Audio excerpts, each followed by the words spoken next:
बिस्मिल्लाहिर्रहमानिर्रहीम। अस्सलाम वालेकुम। पाकिस्तान और वेस्ट इंडीज के माबेन पहला टेस्ट मैच तीसरे दिन का खेल खत्म हो गया है। पाकिस्तानी टीम मुश्किलात का शिकार, मगर बाबर आजम ने दिल जीते। वीडियो की तफसील में जाने से पहले इस वीडियो को लाइक करें और कमेंट सेक्शन में आप भाई मुझे इतना जरूर बताएं कि पहले टेस्ट मैच में कौन सी टीम कामयाबी हासिल करेगी।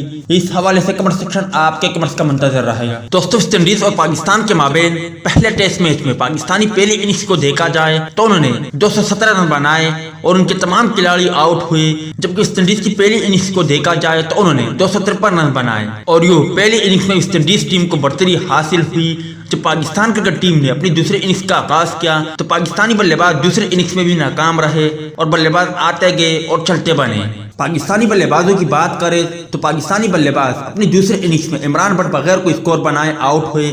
आबिद अली ने 34 रन बनाए। अजहर अली एक बार फिर नाकाम रहे और वो 23 रन बनाकर आउट हुए, जबकि बाबर आजम इस वक्त क्रीज पर मौजूद है और यकीनी तौर पर उनसे पाकिस्तान क्रिकेट टीम को बहुत उम्मीदें वाबस्ता है। उन्होंने अब तक 54 रन बनाए, जबकि फवाद आलम इस बार नाकाम रहे और बगैर कोई स्कोर बनाए आउट हुए। मोहम्मद रिजवान की बात करें तो उन्होंने टीम को थोड़ा सहारा दिया और 30 रन बनाकर आउट हुए। ताहम इस वक्त फहीम अशरफ और बाबर आजम क्रीज पर मौजूद है और पाकिस्तान क्रिकेट टीम ने 160 रन बना लिए हैं और उनके 5 खिलाड़ी आउट है। आप भाई मुझे कमेंट सेक्शन में जरूर बताएं कि क्या पहले टेस्ट मैच में पाकिस्तान क्रिकेट टीम कामयाबी हासिल कर लेगा या नहीं। इस हवाले से कमेंट सेक्शन आपके कमेंट्स का मुंतजर रहेगा।